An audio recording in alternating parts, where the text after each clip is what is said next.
hand played. It looked like his muscled back, tensing against her as they intertwined and leaned on the brick of the shadowed part of the snack bar, his mouth on hers. That was the first ending that really, truly felt like one. The kind that filled more journals and left tear tracks on my cheeks. Smaller endings happened all the time, but they were the kind I couldn't really see until later.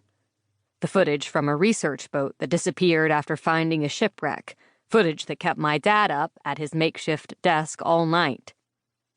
Then, about a week later, the news confirmed the spread of a strange sickness. That night, Vanessa's nightmares started. That's the ending that started everything, really. When the crimson slipped across the planet like spilled wine and stained history forever. When the stories weren't whispers, but screams. When we couldn't ignore it anymore. When that ending, the real ending, reached my shore, it smelled like chalk and tasted like blood. Chapter 2. "This is the dumbest thing we've ever done," Dean says, his voice somewhere between a whisper and a hiss. My fingers grip the edges of the roof, the ceramic tiles burning the edges of my fingertips. I chance to look down, blinking against the reflection of the sunlight in the mirrors I keep tied on my wrists and the tops of my boots.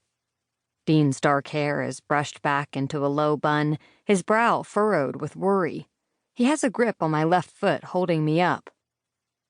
"You're forgetting that time we tried to give ourselves hickeys with the vacuum hose," I counter as my right foot finds the window ledge.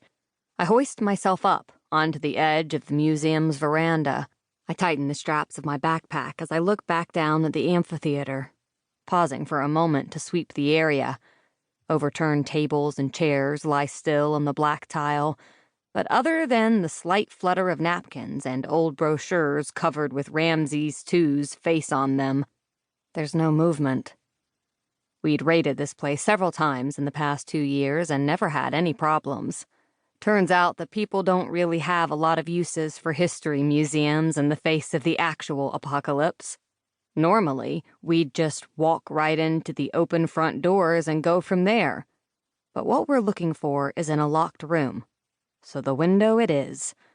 A cool breeze gusts over from the ocean to my right, which toils just past the western edge of the PCH, Pacific Coast Highway.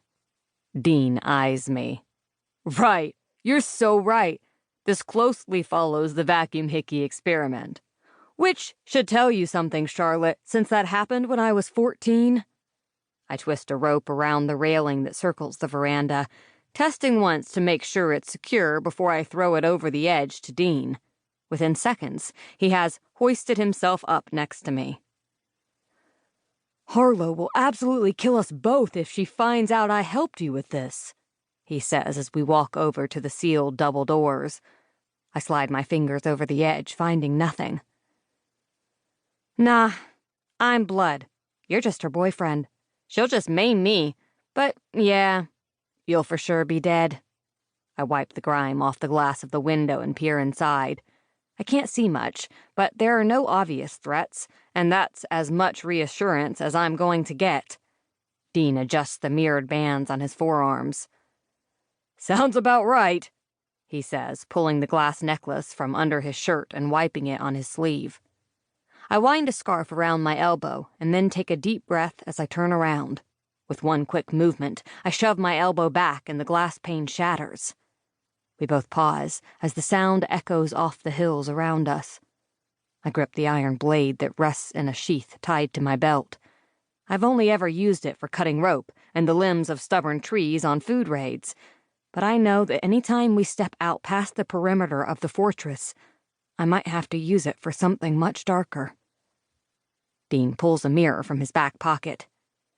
Mirror is kind of a loose term. It's a shard of reflective glass, but he's wrapped the edges in black electrical tape. He holds it inside, tilting it to get a full sweep of the room. "We're good," he says, stepping inside. I follow. Wings flutter above us, and Dean and I duck. Birds leave their hiding place.